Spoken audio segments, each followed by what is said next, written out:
Welcome to the Fantasmagorium show. On today's show, Denis Villeneuve is ready to shine the spotlight on Zendaya for the second Dune. We discuss the weekend box office and puzzle over what constitutes a flop. And Marvel fans rejoice. Abomination, Shang-Chi, and What If features Chadwick Boseman. Let's go.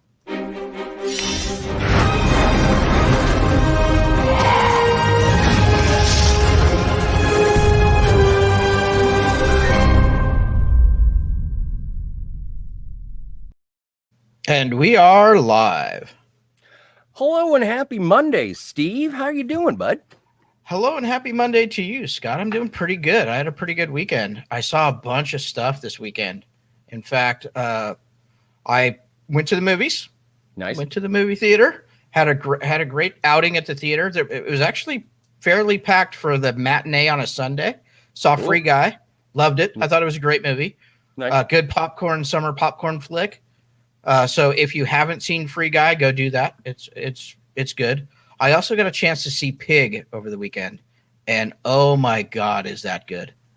I mean, Pig. When I was done watching it, the first thing I said is, there's every once in a while, there's a movie that reminds you about what we love and what's so awesome about storytelling and movies and all of that. And Pig is one of those movies. It's well shot. It's well acted. The story is really good. It's a character study. It's about love and grief and handling grief and loss and all these kind of really cool tropes, but told in a refreshing kind of way. So if you have not seen Pig, go see Pig. In fact, you can actually rent it like I did on Amazon Prime. I think it's $6.99 right now for early access. So It's not too expensive. It's actually cheaper than the price of a movie ticket to rent it for 48 hours. And I suggest you do so because it's really good. In fact, Cinema Gulp, our buddy Cinema Gulp, put up a review of Pig with I believe. And that went up today. So check out that. Go to Cinema Gulp's channel and check that out for sure. But yeah, dude, Pig over the weekend was cool. I also got a chance to see the first 3 episodes of season 3 of Titans, which was really cool. Now they're just starting out their version of Under the Red Hood. So after I watched that, I immediately got home from the theater yesterday and popped in Under the Red Hood because I hadn't seen it in years. So it's just one of those things like, oh man, I want to go back and see that now again. And so that was fun too. Luckily for me, I have HBO Max and it was there for me to watch, to view. Cool. So yeah, I saw that, and I also saw Ravenous, which is a movie that Turget is going to go over on his new show this Thursday on this channel called Cult Classic Movie Corner. And that was great. That's available on Netflix for anybody who'd like to see that or see it again to kind of give it a fresher on that. So yeah, it was a jam-packed weekend, man. I had a really good time. What about you? How was your weekend? Well, like you, I've been doing a little bit of research, doing a little bit of preparation for Set to Stun that premieres tonight. Awesome. The new Star Trek show with me and Chandra. And we're going to be discussing Season 2, Episode 1 of Lower Decks. But just to get myself all caught up to speed, I did a refresh on Season 1.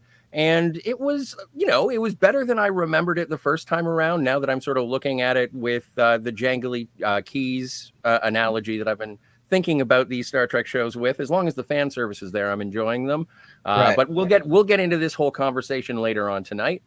Going over Goldfinger again, revisiting that, and really deep diving into the Blu-ray to find all the special features and see if there's anything more that I can bring to the conversation for Martinis, Gadgets, and Guns coming up on Wednesday night.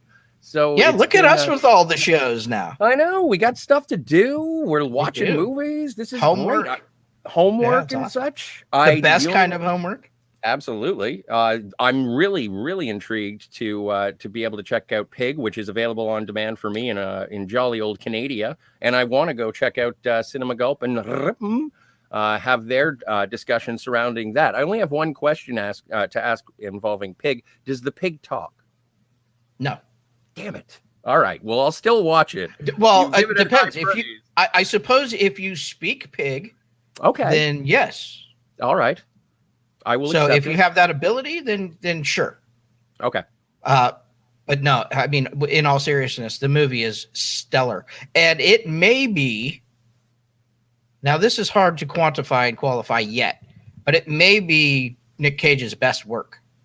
If not, it's up there. It's one of the best acting jobs I've seen him do, at least in a long time. I like the Nick Cage we get when he goes pretty much balls out. I love that, but this is rather subdued and intense in a different way than you would normally understand Nick Cage's intensity to be.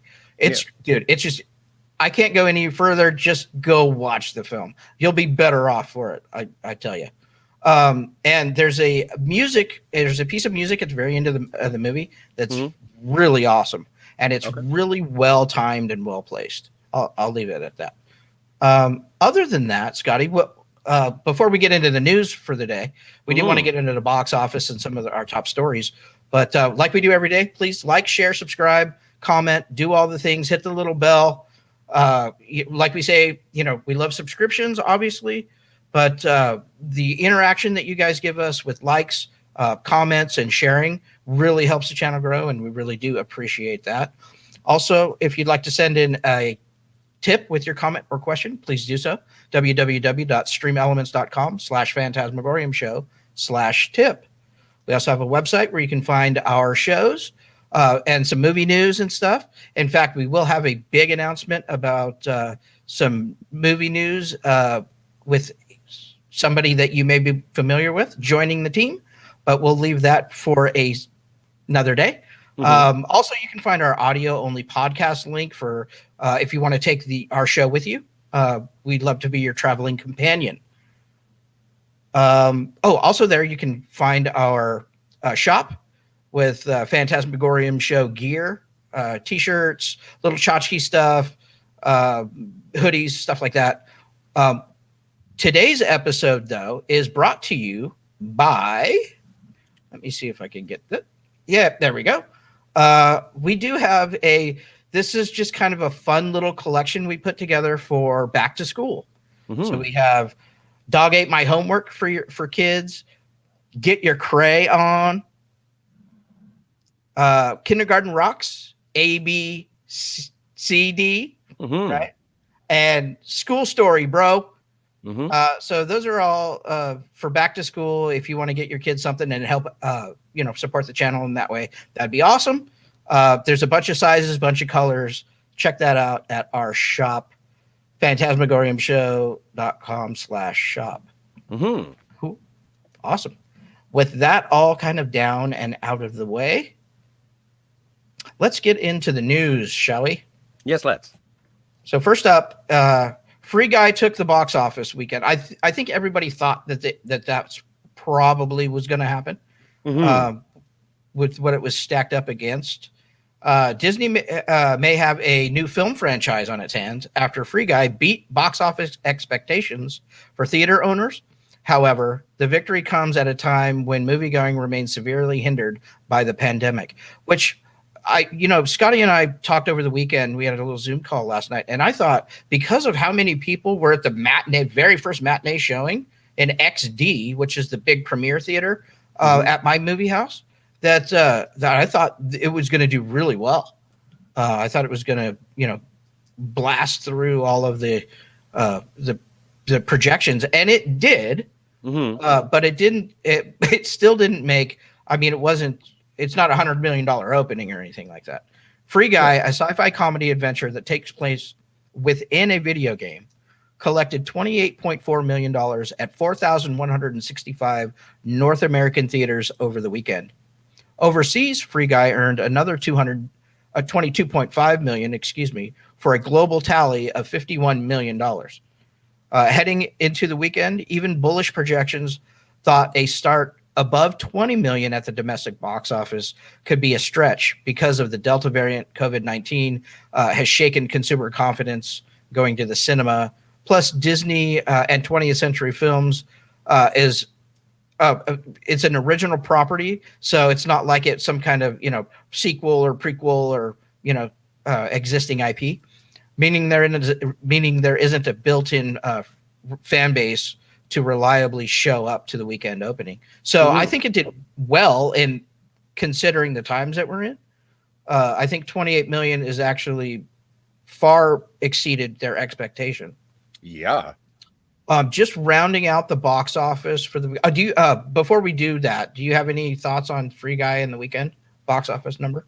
Well, and as I mentioned in the introduction, just sort of puzzling over which one is a flop and which one is not. I suppose it is that it broke through that estimation of maybe it'll break 20 million, but it far exceeding 20 million. And then comparing that to the Suicide Squad numbers, right, which we called a flop that made 30 million, right? Yeah, or 32.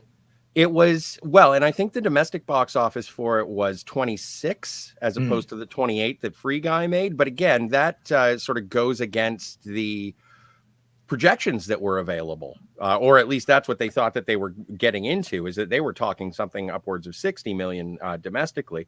So I suppose, but so here's a problem with Suicide Squad. It took a 70.4% drop first weekend to second weekend. That's a very large number. It's not that unexpected for big tentpole films. They usually do drop like that. It's not unexpected. It's just, I mean, that's a big drop. And I think because all of the issues and variants and problems that it had with the Delta variant and all this other stuff that's going on, but also the day and date. So everybody that wanted to see the Suicide Squad got to see it. Yes. In that first week. So it's not surprising the 70% drop that it took. So, I mean, it is kind of here or there. Well, and also with the marketing with Free Guy, even at the end of last week when they were pushing the marketing for the weekend, they were saying, this is a family movie. You can take your kids to it. This will be fine. Right. And even the R rating would have been a hindrance as well. Yeah. Yep. So, okay. So rounding out the box office, obviously number one with 28.4 million was Free Guy. Number two was Don't Breathe 2 at 10.6 million, which I think was kind of a shock. It shocked me a little bit. I didn't expect it to be that high. But the first one did fairly well at the box office, but it had a lot of buzz. Both critically and just a lot of legs and a lot of word of mouth. And the follow-up did seem interesting. It didn't seem like a continuation of what we got. It seemed like a different take, right? So I'm excited to see this movie. Obviously, my weekend was kind of packed, so I didn't get to do a double header. But so that's on my list. Number 3, Jungle Cruise with 9 million. Number 4, Respect with 8.8 million, which I heard is an outstanding film. I didn't expect to do it for it to do very well at the box office, just because of the nature of what it is. Biopics don't usually tear up the box office, especially when you're up against basically 2 genre films that I think everybody wanted to see this weekend. Number 5, The Suicide Squad, 7.75 million. Number 6 is Old, hanging in there with 2.4 million. That brings its total gross to 42.9 million, almost 50 million for that movie, which is outstanding. Black Widow is picking up the number 7 spot with $2 million, another $2 million. Number 8, Stillwater, 1.3 million. Number 9, The Green Knight, 1.16 million. Look, The Green Knight is amazing. If you haven't seen it, A24 is doing a special online screening. You can get tickets right now on their website. I think it's this Wednesday. Correct me in the chat if I'm wrong. And if there's one of our moderators, if you could grab that link and put it in the chat, that'd be awesome, dude. Because I think this is a great way to see the film. Look, if you can't get to your theater to see it here. because Mhm. it's really good. And then rounding out the top 10, Space Jam: A New Legacy with 1.15 or $1.115 million. Yeah, nothing surprising here, Scotty. I think is kind of how we. I think the only surprise for me is Don't Breathe 2 in the number 2 slot. Yes. Well, and I'm taken aback a bit by the 70% drop of the Suicide Squad. I guess it was what we had covered on the show that it was a 64% drop for Black Widow on its second weekend. Yeah. Yep. And so I suppose with these genre movies, it's the people like it'll be interesting to see subsequent weekends being held by the same movie at the number 1 spot. I don't know if that has been a thing yet. During the summer movie season or what we're calling it. Right. So it'll be interesting to see. But yeah, it's a dog eat dog world, and it looks like every movie is wearing milk bone underpants. That's pretty much. I do. So Black Widow, yes, is sitting right now at a total gross of 199 ish. So 178 million. It is. Look, it's about done. I think everybody that's seen this movie has seen it, but it made another $2 million this weekend, which is good. The legs are good, and it didn't have the drastic drop. 64 is actually, for a tentpole film, is actually relatively good, because you figure everybody that wanted to see it opening weekend did. So the second weekend's always has a drop. It's always somewhere between 50 and 68%, right? And the closer to 50, the better, right? Anything over 65, 66, 67%, then you're starting to get like, whoa, you know. But this is hard to measure because, like we say on the show the whole time, or since we started the show, is that we're living right now through the beginning of this paradigm shift where we have these day and date, we have these streaming and these smaller theatrical windows. So it's hard to say, especially for something like Black Widow or the Suicide Squad, when you can go see it on a streamer. Of course, you're going to have huge percentage drops because people can see it at home. So it's just interesting. You do want to, I mean, it's notable, so we'll note it. I don't want to spend a lot of time bashing on that number because I don't know what that means in this new paradigm shift, right? I don't know what it means really. Does it really mean anything? I don't know. If this was pre-pandemic, that's a horrible number. Yes. Oh, of course. But now in the pandemic, is it a horrible? I don't know. Well, and we don't get to see the numbers from the streaming service. We don't get to see how many people subscribed in the walk up to Suicide Squad, how many people unsubscribed after that weekend or after this weekend. You know, we don't get to see all of that data, so it's hard to really know.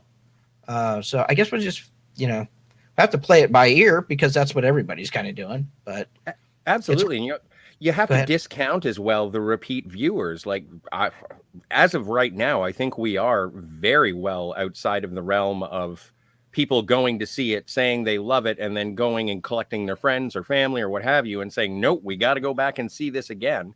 And here's what would you do?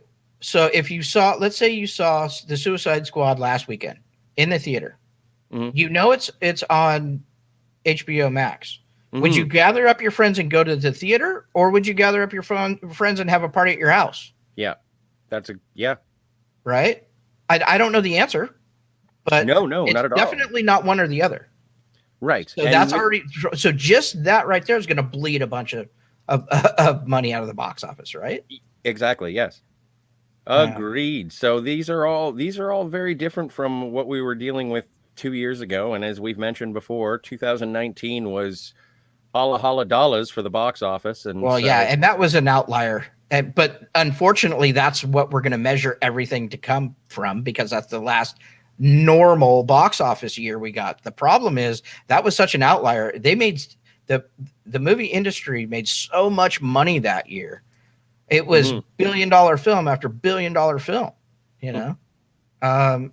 So it's just going to be hard to ever get back to that. If we ever do, we may never. It's true. We will have billion-dollar films again at some point, but I just don't know how we're going to measure that. The measurement might be different going forward, as it seems to be that way anyways. So, okay, unless you have anything else about this week's box office, that's kind of where we're at there. I am good to move on. Cool. Next up is Denis Villeneuve. Can't wait to shoot Dune Part 2 because Zendaya will be the protagonist. Now, I don't really care for that headline just because it sounds like that's exactly what he said, and that's not really what he said. So we'll just go over what he actually said real quick, and then you and I will talk about it. Dune has not even touched down in theaters, but Denis Villeneuve is already looking ahead to the sequel, which is actually not really a sequel. This is actually a two-parter. The first part of the movie and the second. So you're not getting a complete vision in this what's coming out here in October. Just so everybody's kind of clear, it is a two-part movie. The filmmaker only agreed to direct the adaptation of Frank Herbert's seminal science fiction novel for Legendary and Warner Brothers if they allowed him to split the book into two films. The studio agreed, and thus the upcoming Dune is the first in the planned two-film adaptation. Villeneuve told La Repubblica, translated by IGN, that Zendaya moves into the protagonist position in Dune Part 2. Timothée Chalamet is the protagonist of the first movie. If you've read the books, then you know that is actually how it works in the books. The Chani character is absolutely front and center in the second part into Children of Dune and how in the storyline, Right, in the structure of the novel, in the structure of the film. So it's not as if it's not. Well, we'll get to that. Chalamet starred. We can skip that. So this is actually is what the quote is. When I did the casting for Chani's character, I met a lot of actresses. Villeneuve said Zendaya wanted to audition, and today after shooting the film and seeing what a wonderful actress she is, I'm sorry I auditioned her. It was just because I didn't know her. However, that day she impressed me, and when she left the studio, I knew that Chani was her, the young desert tiger. I am honored to present two such explosive talents on the screen, Chalamet and Zendaya.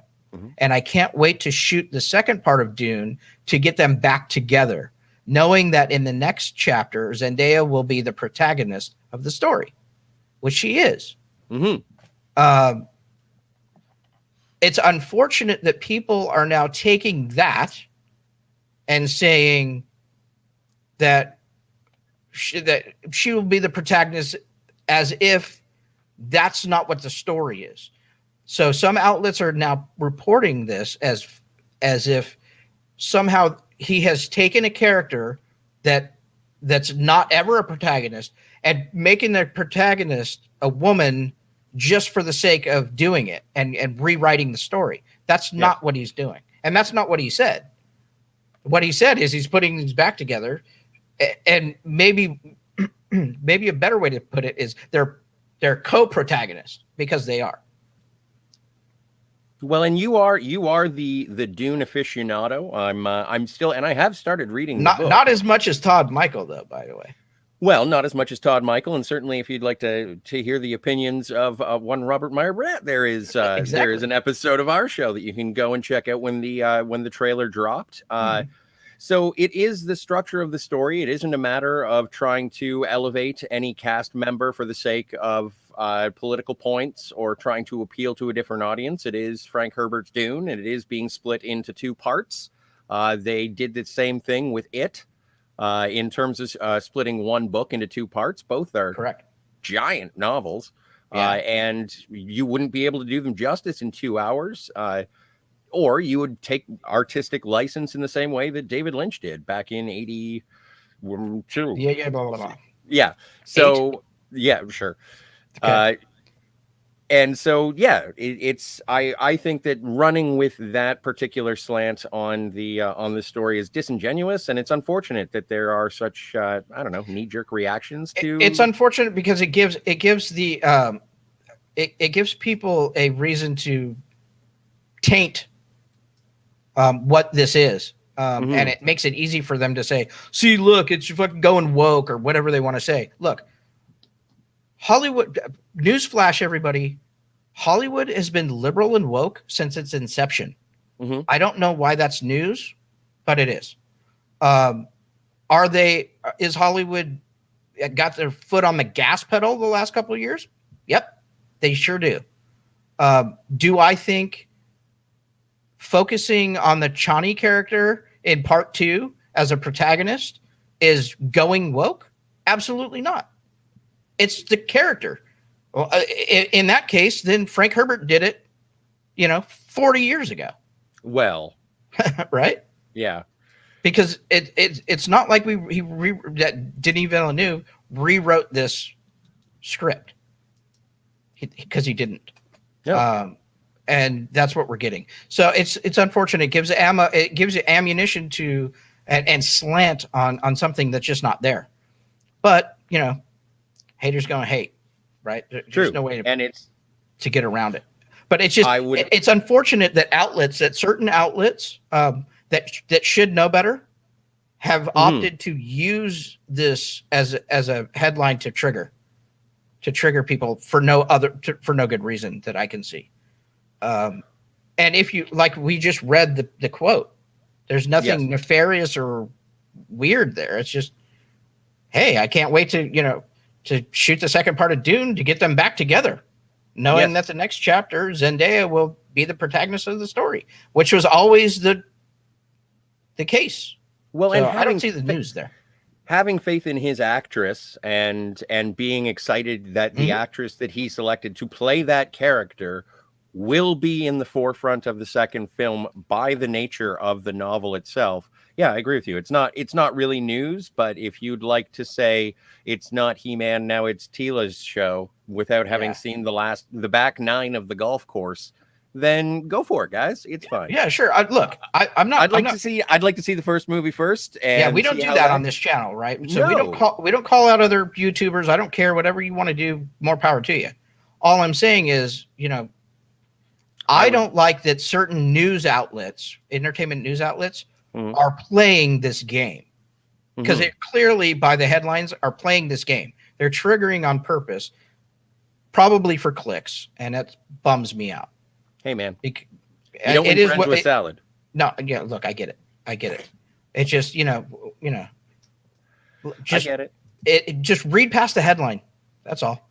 And then when you read past the headline, go a little deeper and see where their source is. Always go to the source, because it's almost always not exactly what you're being told. Well, and my personal preference is to be able to enjoy the entire story before you've made your decision on what happened within that particular story. And so, yeah, the story of Dune, and if you don't like it, that's cool. But the story of Dune is one of my favorite sci-fi stories of all time. And it bums me out when we're trying to whip up non-existent controversy for the sake of clicks. It's fucking stupid. Stop it. That's all I have to say about that. And I agree with you. And part of the reason that I thought that people got into entertainment punditry was so that we could see the things that we enjoy, talk about the things that we enjoy, and we'll cut the chaff and no, that wasn't very good. I'm sorry. Green Lantern sucks. That's not because of anything that is political in ideology. It's just poorly crafted movie. Sure. And so I'm not saying don't do that as a YouTuber. Do it. Oh, go do whatever you feel like talking about. Talk about. My issue is less with YouTubers and more with news outlets that are intentionally tweaking these stories that aren't stories. Right. They're making up these headlines. Look, most people don't read past the headlines. I get it. but I wish they would, and I just wish that the industry as a whole, the media part of our fandom and industry, would be a little more cautious and take a little more care with how they present their material, because that was silly. Making an issue out of this innocuous quote was unfair to it's unfair to Denis Villeneuve, because now he's got controversy when there wasn't any. Right? It's silly. And I have a stake in the game. I have a horse in the race. I want this thing to be good. I want to see this movie. I want it to do well. I want to see more movies. Well, and especially when you're dealing with Dune, which is an expensive sci-fi epic that is going to be coming out in the fall. And I've seen enough memes going on about my fall plans and then the Delta variant. So there is an uncertainty as to what's going to be going on come October. And or 5 weeks earlier if you live in Norway. Thanks, Hergé. That's great. Right. But lucky bastards. There is a financial investment in Dune fans seeing this movie, seeing it in the theater, and getting it so that it reaches a point of financial success so that we can see the second half of the novel itself, hopefully leading to adaptations of the further novels. Look, the studio itself has already handicapped this film. They cut the legs out from under it. So we don't need any more. It doesn't need any more help. Warner Brothers has screwed this movie up already by releasing it day and date, and then not having the sense or the wherewithal to reel that back in and say, listen, okay, we don't need to do day and date drop for this one. We know we announced it in February or January, whenever we announced it, but after reassessing, which is okay. It's okay to come out and say, hey, things have changed and we're going to do a theatrical only release maybe for 30 days. Right. But you can absolutely do that. But so the point is, you don't need to further handicap this movie on nonsensical non-issues that aren't even real. That's made up nonsense. I hate using the term fake news because the problem is, it's everywhere. The news has always been fake. It's just people that have actually paid attention for a long time. I started in political punditry and political blogging and stuff like that in 2000, and it's always been like that. It's just what it is. You've always been slanted one way or the other. Yeah, if you want facts, go to the sports page. Right. Always go get 2 or 3 different sources for your information, just to make sure. Anyways, we kind of went off on a tangent there, but it's important. It's important that we get this stuff right, and it's important that our industry takes a little more care in the way they present their news. That's all. Rant over. Let's get back to some other stuff. Well, if you build it, they will come. Yes. Apparently. Field of Dreams series adaptation from Michael Schur, ordered at Peacock. A series adaptation of Field of Dreams has been ordered straight to series at Peacock.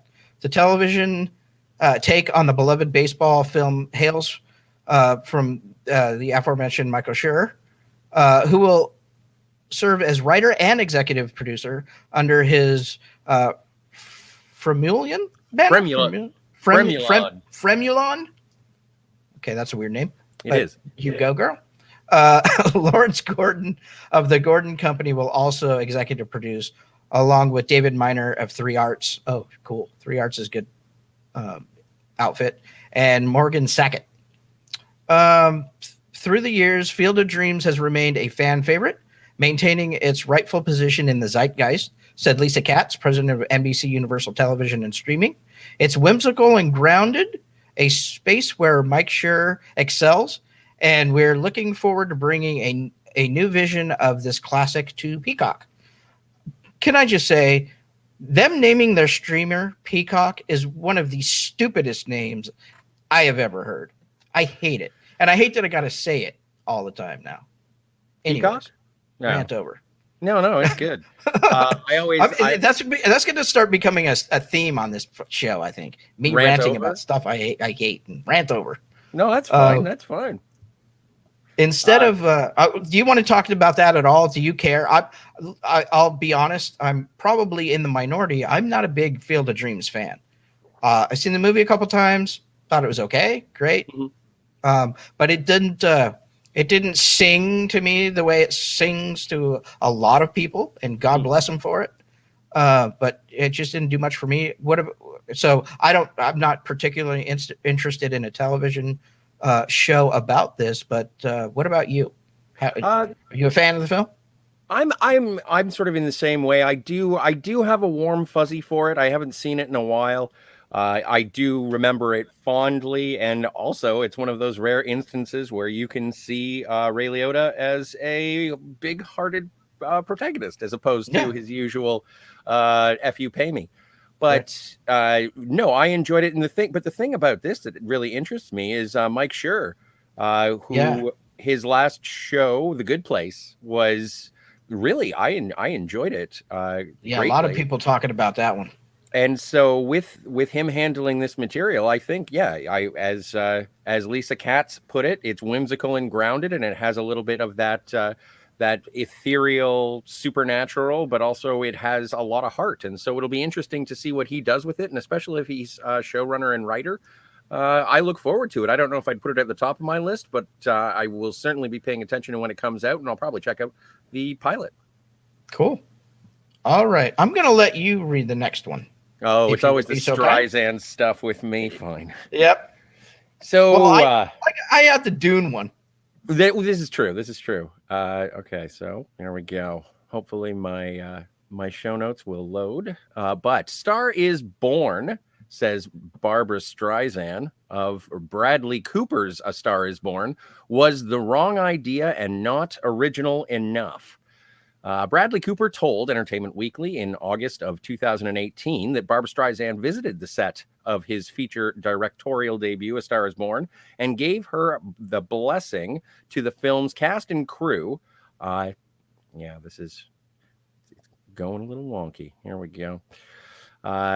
Cooper said at the time she gave us a blessing. Everybody was so excited that she was there. We just looked at each other and we were like, wow, how are we here right now? Cooper's co-star, Lady Gaga, added of Streisand, she was so kind. And so I'm just waiting for things to load up, but it is not coming. If you want to take the next paragraph.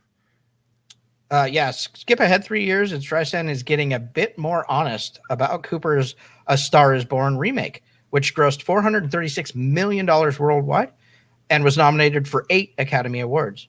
During the interview with the Australian talk series The Sunday Project, via Entertainment Weekly, Streisand shaded Cooper's A Star is Born for being too similar to her own 1976 version. Streisand said she would have preferred to see an earlier idea to remake A Star is Born with Will Smith and Beyonce in the lead roles. Of course, Barbra Streisand would say that. At first, when I heard it was going to be done again, it was supposed to be with Will Smith and Beyonce, and I thought, that's interesting. Why is it interesting? Whatever. Streisand said, really make it different again, different kind of music, integrated actors. That's an interesting turn of phrase. I thought that was a great idea. So I was surprised when I saw how alike it was to the version that I did in 1976. Well, that was the second remake, by the way, Barbara. Yes. And yours was almost exactly like the first one. Streisand said she thought it was the wrong idea, referring to Cooper's movie. And while Streisand can't argue with the success of Cooper's A Star is Born, it won an Oscar for Best Original Song and spawned a chart-topping single thanks to Shallow. She noted, I don't care so much about success as I do originality. Okay, so just off the top, I'll just get my little rant out of the way. I don't give a fuck what Barbra Streisand says. Never have, never will. In a town that's what have you done for me lately? She's done absolutely nothing lately. Nor do I care if she did. I mean, what is she still living off of Yentl? Well, So yeah. no, that's a little harsh. Well, and it is. She's had a that's a little harsh, long but career you know, she does many decades, yeah, and she has has. done some. She's done some good work for her audience. The only thing that if she showed up on set and gave her blessing, and now she's turning around and saying that it isn't original enough, being the third remake of the film, third or fourth, meaning it wasn't woke enough. Well, then it should have been black characters with rap music. Okay. Well, hey, then I can't wait to hear what Barbra Streisand has to say about the Jamie Foxx and Quvenzhané Wallis version of Annie. Like I don't know. And also the only thing that, and basically just to put a punchline on this, because again, I'm sort of the same mindset as you. Oh, Barbra Streisand said something.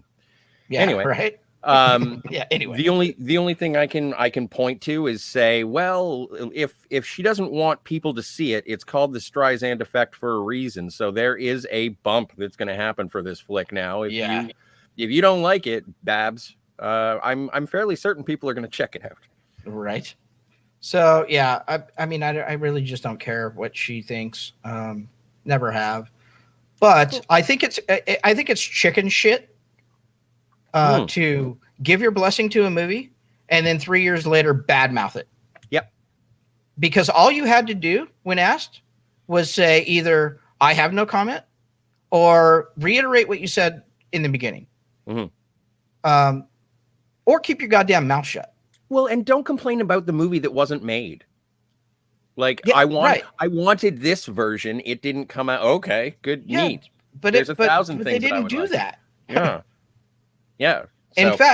In fact, I would rather have an original movie with Will Smith and Beyonce that covers the same kind of material. But let it be an original movie. You're all about originality, but you wanted the same movie done with black actors. Why is that original? That's just tokenization. That's just right. Well, it's still going to be a remake of A Star Is Born, no matter who you cast, no matter where they come from. It's silly. It's a silly thing to say. Anyways, whatever. Rant over. Just I want to see the Will Smith Beyonce movie that's covers the same topics. I'm down with that. I'd love to see that.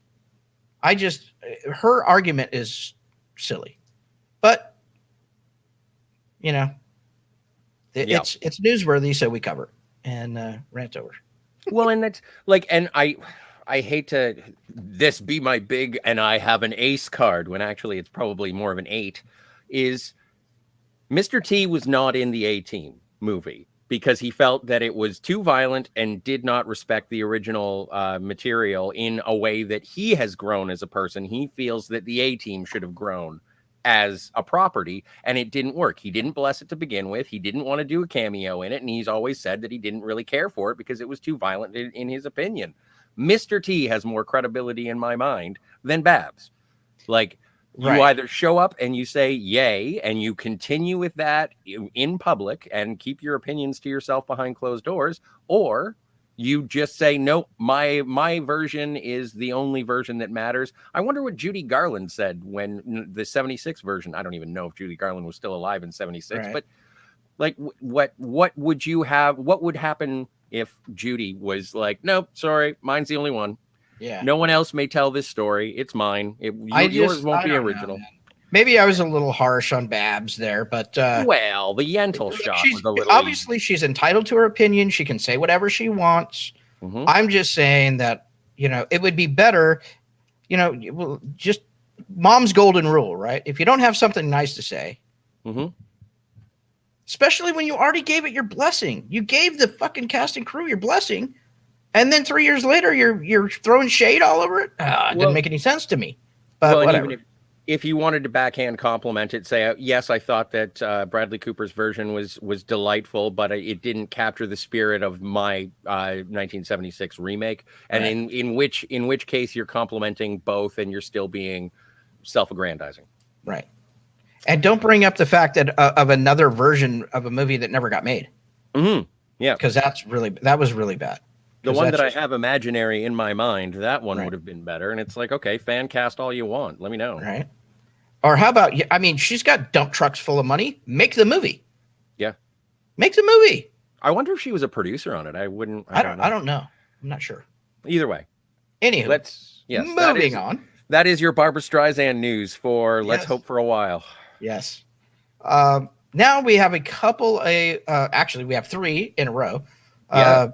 Marvel stories about Marvel. So let's jump in. I can take Chadwick. Huh? I can take Chadwick if you want. I'm loaded up again now. Yeah. You go. Marvel's What If teases Chadwick Boseman's T'Challa in next episodes. Marvel's What If series on Disney Plus is dropping its own spoiler of sorts that Chadwick Boseman will return as T'Challa in the next episode of the Disney Plus series.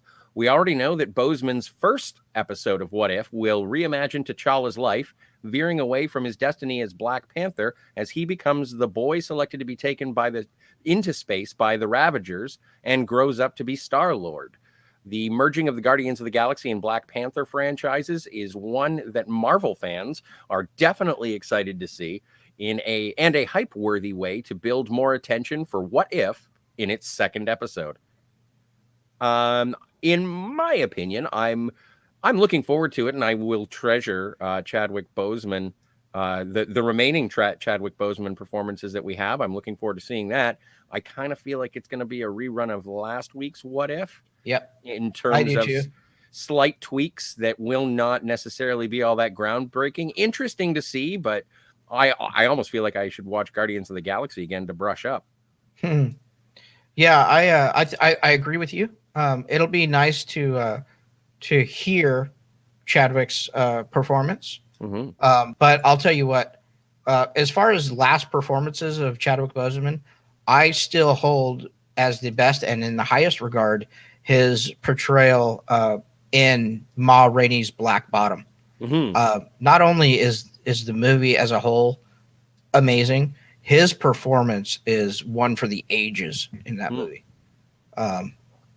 So, yeah, I'll continue to hold that one in high regard, but I am looking forward to this. Obviously, we'll watch it. I wasn't jumping out of my chair at last week's episode. I don't think I will be jumping out of my chair for this week's episode. Although, like with everything, go in with an open mind, and I'll watch it. And if it knocks me out, awesome, cool. But we'll let you know, because we plan to review all of these episodes on Wednesdays. So check it on Wednesday. In other Marvel related news, Shang-Chi director teases why Abomination's look has changed. Excuse me. In a new interview, Shang-Chi and the Legend of the Ten Rings director, Destin Daniel Creighton, let's go with it, explains why Abomination's look has changed so drastically since the last time we saw the character in The Incredible Hulk. I think the Abomination got a bit of an upgrade, or we might call it an evolution going through time. I do really love the design that we landed on for this character. He told Fandango, he's big and scary and looks really cool. I can't really say anything about Abomination.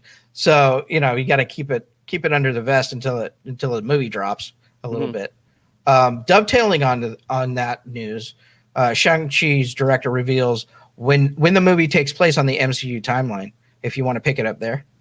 Well, according to Destin Daniel Creighton, fans expecting the film to be another flashback to events before the Avengers battle with Thanos are very wrong.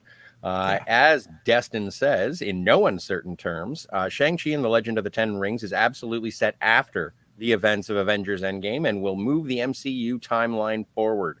Shang-Chi is set in the present day in the MCU, Creighton told Fandango, giving further confirmation, when asked if the film is definitely set in the post-snap present day of the MCU.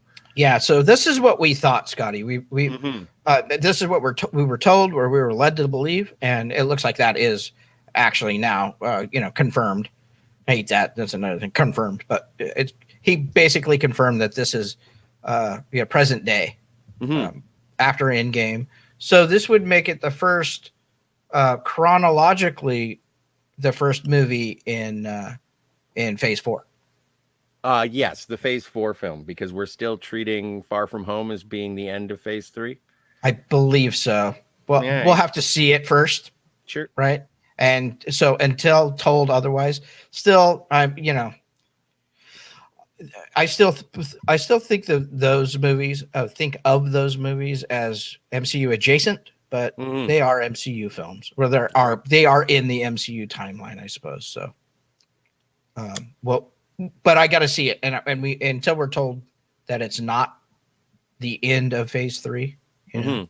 Well, It may end up being a Phase 4 movie. and I'm looking forward to it. It's kind of there was something, and I don't we didn't pick it up because it was more of a little bit of mudslinging going on back and forth. Bob Chapek again being one of the most tactful and He's a best people douche, to work for in right? Hollywood, saying that Shang-Chi is an experiment based on an untested franchise, and we Yeah. don't know. It'll be something that'll be interesting, and the star, Shang-Chi himself, did fire back saying, no, we're not an experiment. We're an underdog, and we're going to fucking kick ass. Yeah. And so I'm looking forward to it. I want to see everything moving forward. And every time Shang-Chi comes up, it's just give me the Mandarin. I want my Mandarin. Right. I think you're gonna get it. Good. You're gonna get the the real Mandarin, at least. You should get that. Let me do this before we go Ooh. over to the chat. Yes. We do want to recognize a new subscriber, Scotty, if you would. Kim Rune Einvik Thank you very much. subscribed, and thank you so much, Kim. Love our subscribers. Absolutely. And we'll acknowledge you when we can. A lot of our subscribers choose to be not public, private, so they don't show up in our feeds. But the ones that do, we will definitely give you a shout out. And if you do want to come into the chat and engage, please do so. We'd love to have you. Absolutely. Speaking of the chat, let's go over to the chat and see what everybody's talking about today. Making fun of me for my rants, probably. Oh, probably supporting you. I hope so. Kip Ellis says, hi, chaps. Hey, Kip. Terje, how you doing, buddy? Yay, Ravenous, and all the other movies. Can't wait to catch them all. And if you're looking forward to Terje talking about Ravenous, that'll be this Thursday at 12 p.m. Pacific. That's right. Terje says, hello to Kip Ellis and welcome to the show. Yes, welcome, Kip, and welcome, Terje. Hail to Terje from Kip. And Terje says to Kip, have you seen any good movies lately? Kip says, not really. I spend most of my spare time on YouTube, and for that we thank you, Kip. Yep. Terje says, I know. I've noticed that happen a lot here as well. Hey, Darius Munchausen, hail the Phantasmagorium show. Steve Foley and hail, buddy. CR37. Hail, Darius. Good to see you. Terje, with the link to the Green Knight screening that is available. Thank you very much. Thank you, Terje.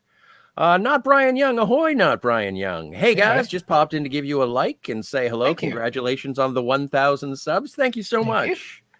It is a roller coaster ride. It is. Terje says to Darius, hail right back. Good to see you again. It is good to see Darius. And Terje to not Brian Young. Any like is a good like. Thank you. And it's true. And from not Thumbs Brian.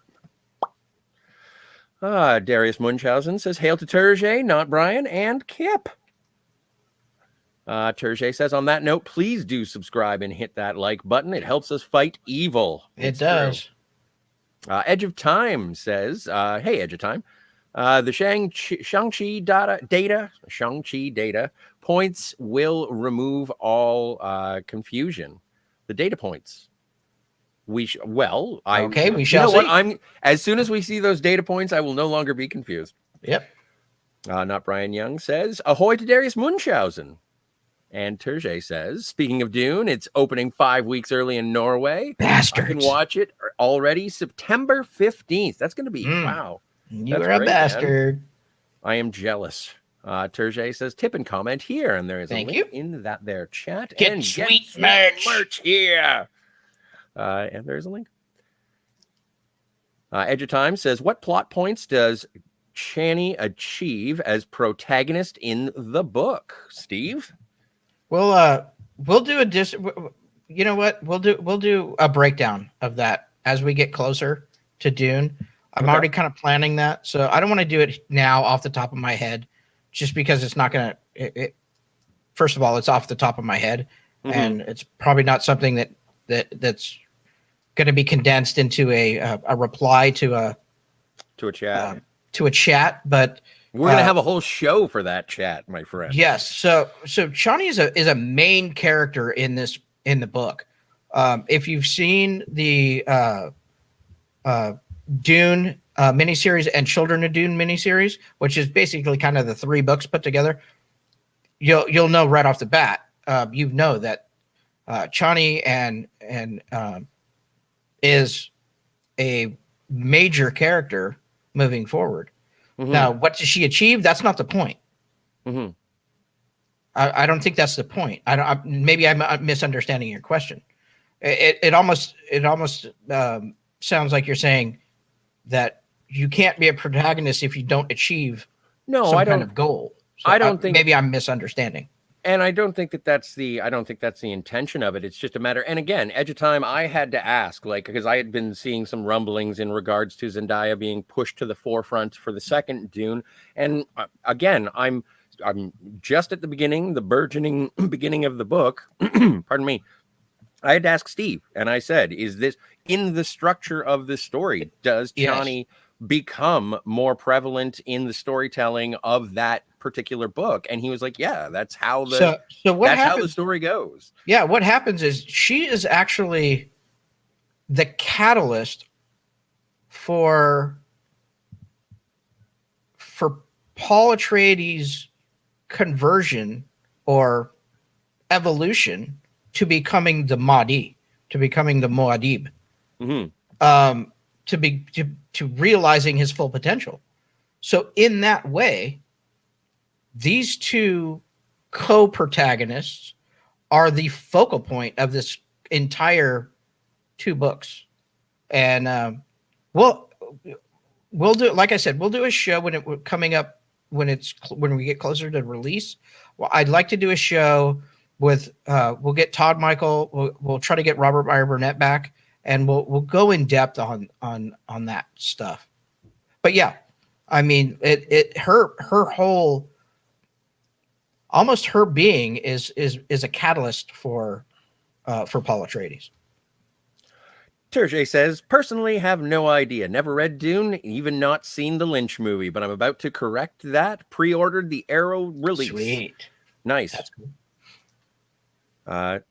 Edge of Time says, woke is the movie killer.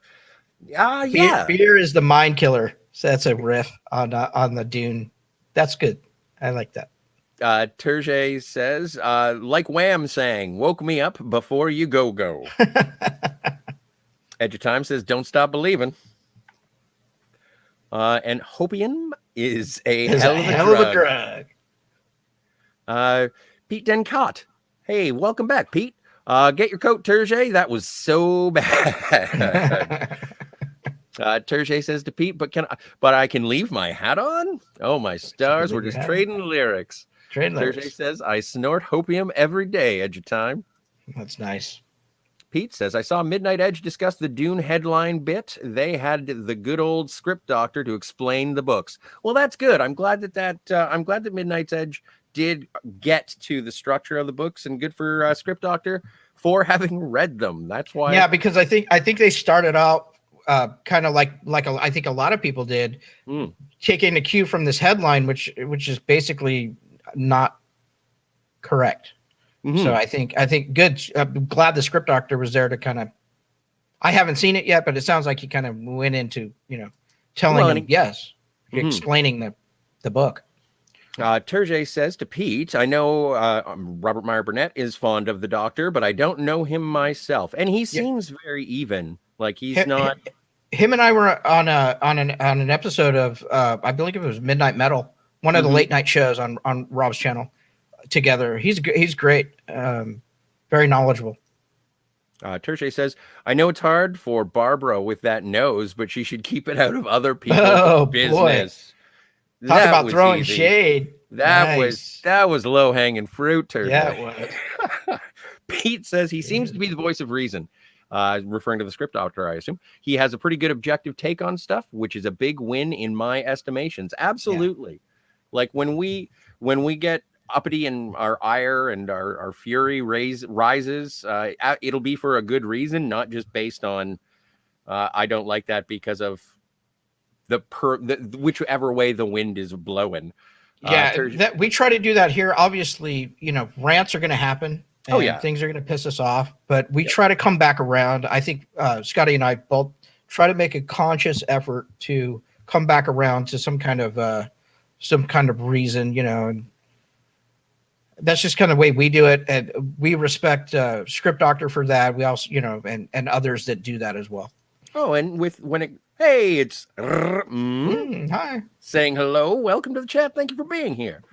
And with those guys, even if we disagree with any of their opinions, it doesn't necessarily mean that we hold any animosity. Everyone's allowed to have their own. No, yeah, absolutely.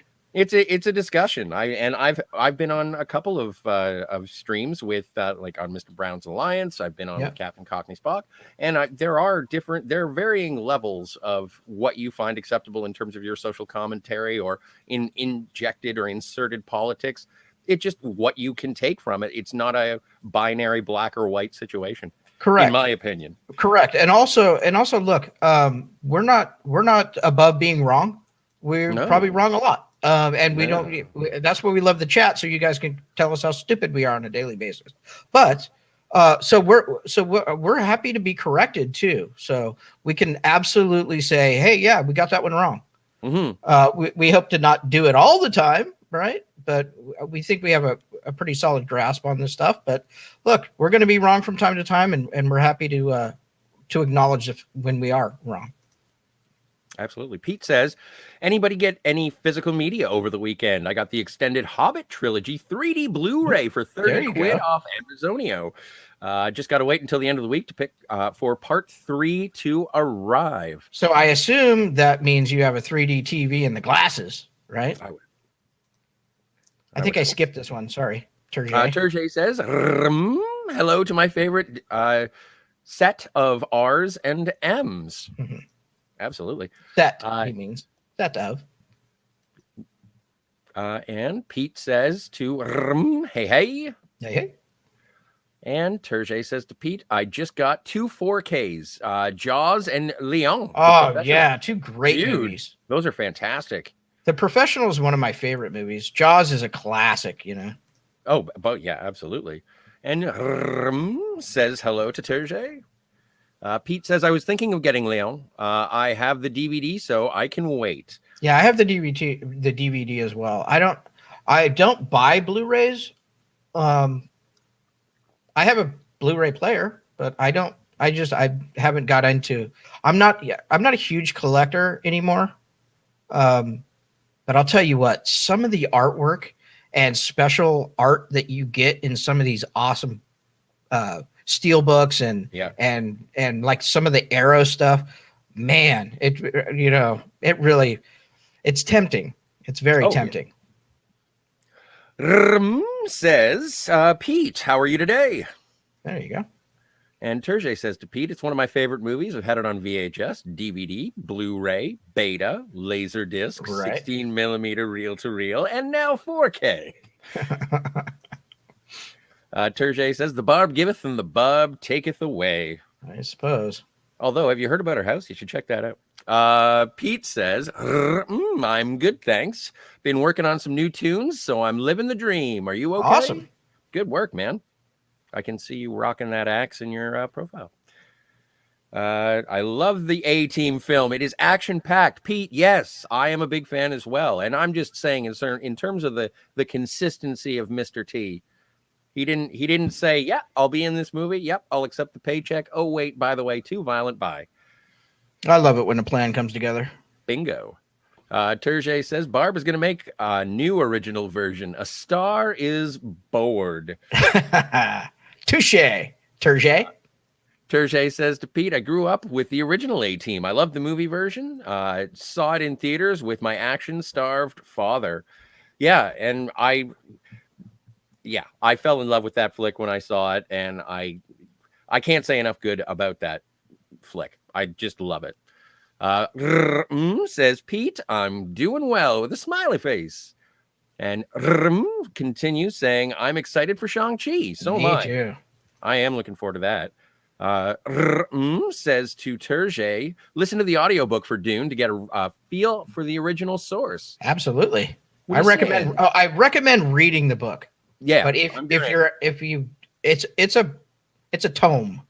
It's a big, thick novel. If that doesn't appeal to you, listen to the audiobook for sure. Says Chani's full story hasn't been told. No, not yet. Terje says, I will try to find the time for that. You should. And, oh yeah, says, I can't wait for your Dune shows. And Yeah, me I'm neither. excited too, man. Like, Yeah. it'll be interesting to pick your brain into that, as to that. Yeah, and I'm not listen, it's gonna to actually, I think the shows, who's really gonna shine on the shows, obviously Todd Michael. Todd Michael is a huge fan. He's read all the books. I've only read Dune and Children of Dune, and I watched the material that I have because I own the miniseries that I love. I also like the Lynch version, but to a lesser degree. But if we can get Rob back on the show with Todd Michael and myself, and maybe would like to come on and have a go at Dune, that'd be great.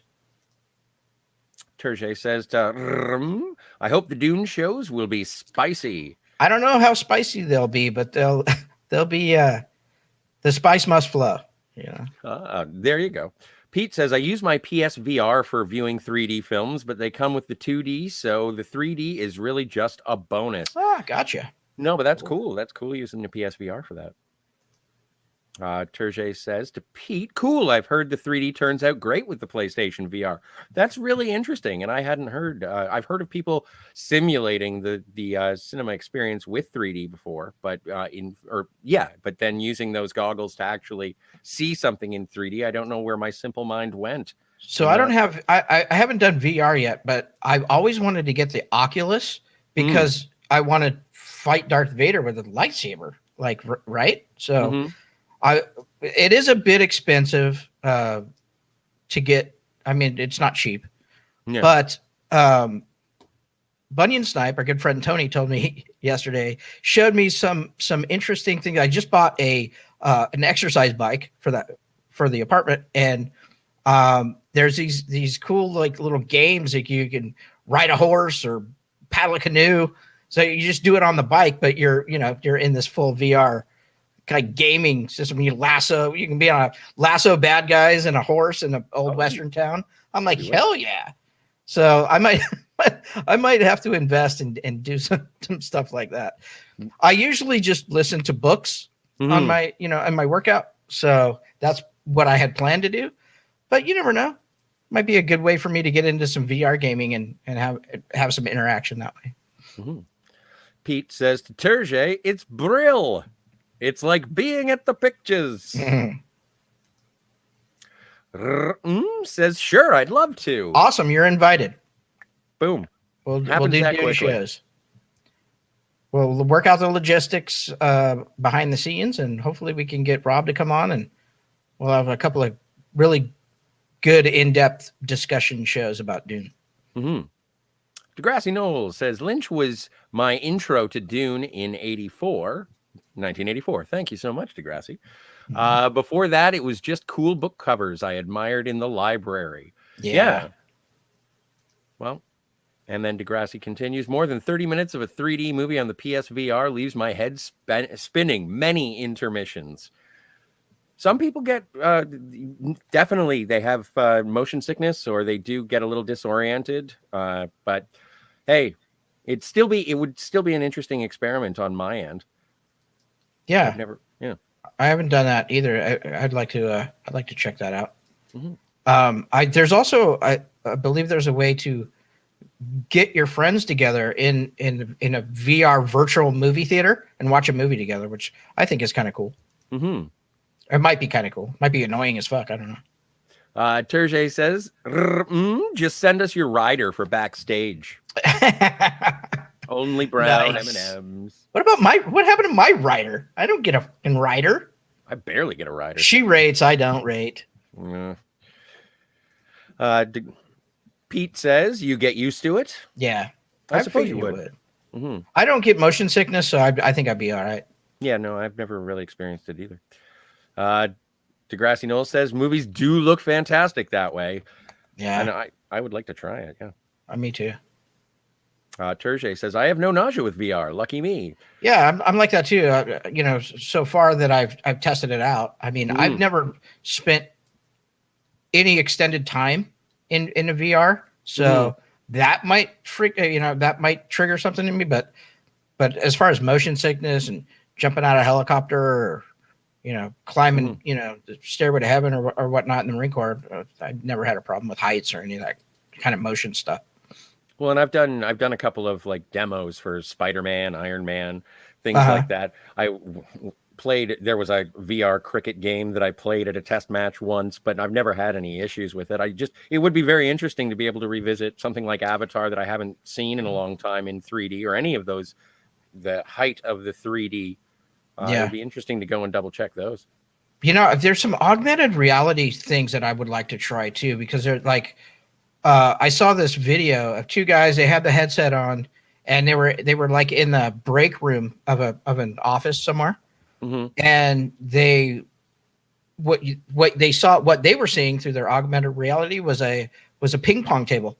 Oh, cool! And they were just playing ping pong, and I'm like, man, that's cool. So if you could play ping pong like anywhere, like in a space like that, or shoot pool. Yeah, and still be able to see the world around you as well. Yeah. Right. So that augmented reality stuff is pretty cool too. Degrassi says, I don't unless I'm under for a while. Yeah. All right. Makes sense. Pete says, wait, I wasn't talking about motion sickness. Ahem. Degrassi Noel says, 30 to 45 minutes, I start to lose my bearings. Yeah, fair enough. Squirt Russell. Love that tattoo. Them adult films look great in VR, but again, that's why you have to be able to see things around you, right? Just in case. Squirt Russell.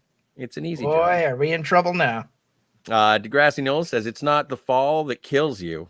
Yeah, it's the sudden stop at the end.